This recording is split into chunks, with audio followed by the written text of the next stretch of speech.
الله مو وبکه الله جل وعلا مو وبکه قاري صاحب زه ډېره الله بخښنه مو درغواړم وبکه. چې وختونه کاری مې سے قاري صاحب محترم هغه کس ته مور خوري کندلا اے مسلمانانو هغه سړی په خپلې خولې ګوهي کوي. خدای او په قرآن مې د قسم یو قاري صاحب یو پوښتنه لرم. ها څوک یاست؟ قاري صاحب پوښتنه مې دغه ده چې د شیعه او د سني واده کېدلی شي په خپل منځ کې؟ ها اوس تا لې خپل عقیده راته ښودلې وای چې سني مسلمان یې که قادیاني یې که شیعه یې چې بیا زه په هغه اساس در سره وغږېد دا زه چې پوښتنه کوم دا تاسو په ځان بده مه لګوئ. مسلمان یم قاري صاحب. کنځلو باندې وای حارث صاحب دا هغه د چې هغه اخر کې کنځلې وکړي بحث یې وکړ اخر کې کنځلې وکړي. ها هغه صاحب نو ته ولې خپل مذهب نه سې ښکاره کولی 12 امامه یې؟ 12 امامه یم. او دغسې بل ورځ هم ګوره راغللی ول دې کنځلې وکړلې ګوره لوی سړی یې شرم ده والله شرم ده سبا به دې تا اولادونه یي سبا به دې فامیل یي خاندان به دې یي ته یعنې ما چې کومه پوښتنه در چې وکړه هغه پوښتنې جواب راکړه. ښه زه به تا هغه بل ورځ چې دې توهین وکړل هغه به یې درته په ګوته کړم چې د مور و پلار کنځلې دې وکړلې د اسلام توهین دې وکړل د صحابه و توهین دې وکړل تو خپل خدای بیا راځې شرمیږي نو نوم هم بدل کړې هر څه بدل کړې بیا دلته راسې څومره دې شرم خبره ده څومره دې شرم خبره تر سترګو دې جار سم ما چې کومه پوښتنه در چې وکړه هغه راته ووایه. ښه زه اوس یعنې که زه جواب درکړم بیا به انشاءالله هغه درته قبول وي او که به قبول نه وي تقبل به وي. ښه له قرآنه یې درته ووایم له قرآن یې راته ووایه خو موږ قرآن باندې ایمان ده. ښه شابس په قرآن کې الله جل وعلا وایي چې له مسلمان نه بغیر له بل چا سره به نکاح نه کوي له مسلمان نه بغیر ولا تنکحوا المشرکات حتی یؤمن له مشرکو خلقو سره به نکاح نه کوي تر څو چې ایمان نه یې راوړی. الله جل وعلا وایي ولا تمسکوا بعصم الکوافر الله وایي تاسې به کافرې ښځې په نکاح کې نه ساتئ نو که کافران دي نن زمانه کې که مشرکین دي له دې سره قرآن وایي نکاح حرام او ناروا ده. صحیح ده؟ نو تا په نظر کې د شیعګان کافران دي؟ نو ما خو درته وویل چې مشرکین دي هغه د الله جل وعلا په ذات کې په صفاتو کې د الله جل وعلا د الله بنده دومره عقاید مې درته ښکاره کړم قرآن ته تحریف سوی کتاب وایي 12 امامان عالم الغیب ګڼي لغیر الله نه مدد همدغه شان عقیدة البدا یعنی تا په دنیا کې داسې کافر لیدلی چې هغه دې ویلي چې الله خطا وځي نوکر صاحب نه نه د دوی عقیده ده د الله په ذات قسم د دوی عقیده د عقیدة البدا ورته وایي کتاب درته راواخلمه چې الله خطا وځي غلطي کوي العیاذ بالله دې ته عقیدة البدا وایي. قاري صاحب قربان دې سمه یو خبره پوښتنه بله دغه ده چې الحمدلله ماشاءالله د موږ هم ملایان دي د تاسې ملایان دي دا هغه عام انسانان لکه موږ چې یو دا اورېدونکي چې دي موږ به څرنګه کوو موږ به په شا پسې ولاړ شو ته ووایې شیعه کافر ده شیعه وایي ته کافر یې. ګوره د زړه سره ګوره یو دقیقه ما مخکې ما په دې اړه باندې ما ډېر خبرې وکړې ډېر نصیحت مې وکړل چې ای مسلمانانو د ما او تا دپاره معیار دا نه ده چې زه په چا پسې لاړ ما د تا دپاره معیار قرآن او احادیث د رسول الله دي لکه څنګه چې قرآن امر راته کوي واطیعوا الله واطیعوا الرسول ما او تا اولنی معیار د ما او تا دپاره د الله کتاب قرآن ده دوم معیار د ما او د تا دپاره احادیث د رسول الله صلی الله علیه وعلى آله وسلم دي بیا له هغه نه وروسته خلق دي که خلق چیرې د قرآن او د احادیثو په رڼا کې ژوند او زندګي کول او د هغه په ژوند او زندګي برابر ول زه پسې مخکې ځه اته که هر څوک وي اما که داسې وي مثلا یو سني وي دغه عقیده له قرآن او له حدیث سره برابر نه وي هغه سني نه ده که هر څوک وي د ما او د تا دپاره معیار د الله جل وعلا دا کتاب ده قرآن بیا وروسته احادیث د رسول الله صلی الله علیه وعلى آله وسلم دي اوس راسه ما او ته وګورو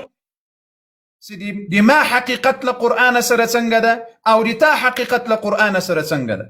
اوس ګور اول معیار د مؤمن دپاره قرآن ده قرآن کې الله جل وعلا د رسول الله ټول صحابه ورته جنتیان صادقین مفلحین ویلي دي متاسفانه تاسې نه منئ دا خو د قرآن نه منل دي قاری صاحب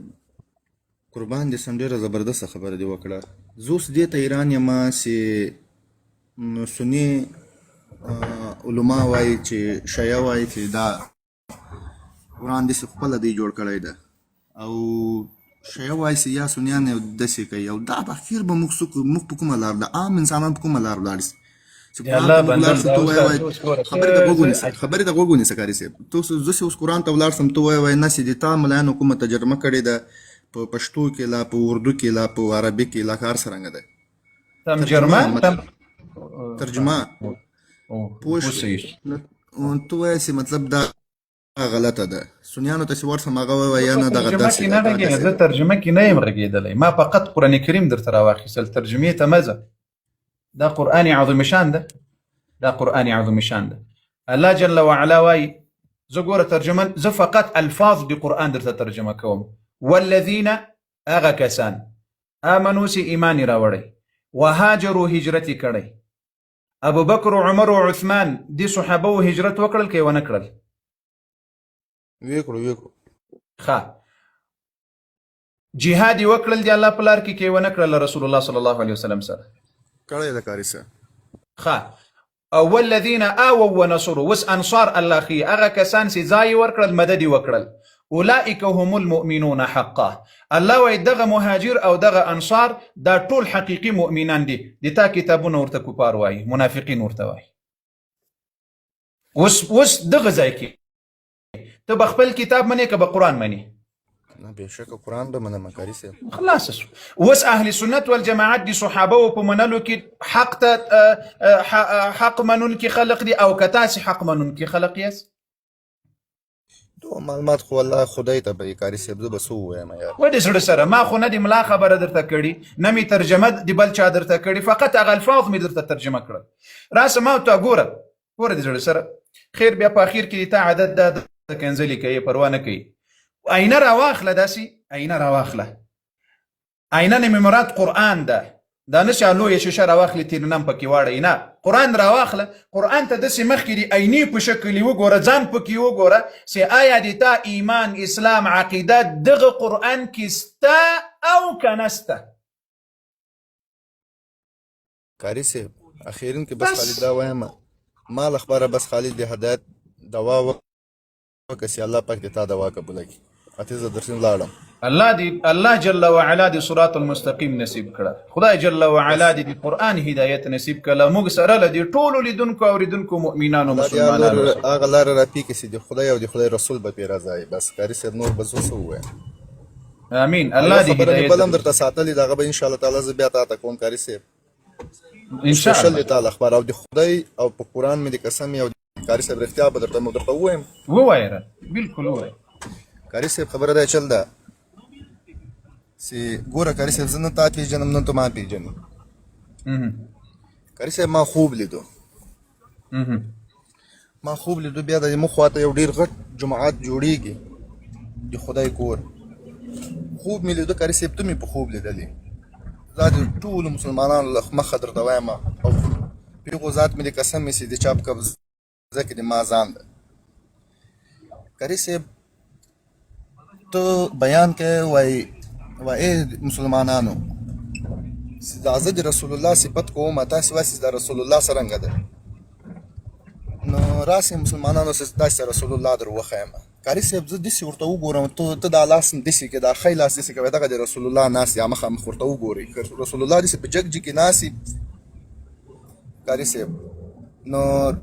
دا خوب کاري صاحب ما ډېر په زړه کې ارمان و داسې ما تا ته کنځلې وکړې کاري صاحب ما دا خوب ولیدو کاري صاحب زه ډېره بخښنه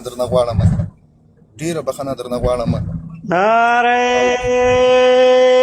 تکبیر الله اکبر ولله الحمد نعره تکبیر الله اکبر ولله الحمد کاري صاحب ما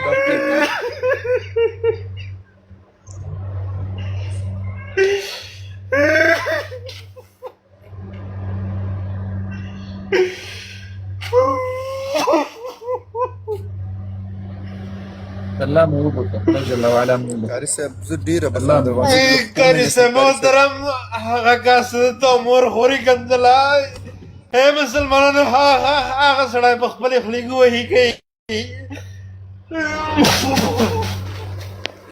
الله مو مل شي خدای مو مل قاری شي صاحب دا نو خوب د ما په زړه کې ډېر غټ ارمان و چې زه به قاري صاحب ته وایم قاري صاحب زه ډېره بخښنه درنه غواړم په تا باندې د رسول الله ډېر نظر ده نو باید داسې ما معاف کړي قاري صاحب. الله مو بخښنه نصیب کړه خدای مو هدایت له موږ سره نصیب کړه الله دې تاسې او دې تاسې فامیل او دې تاسې ټول خاندان اله العالمین مو دې رسول الله صلی الله علیه وسلم په طریقو برابر کړه الله مو دې رسول الله صلی الله علیه وسلم شفاعت نصیب کړه الله جل وعلا قاري صاحب زه درنه ولاړم قاري صاحب بس په دعاو کې مې یاد ساته.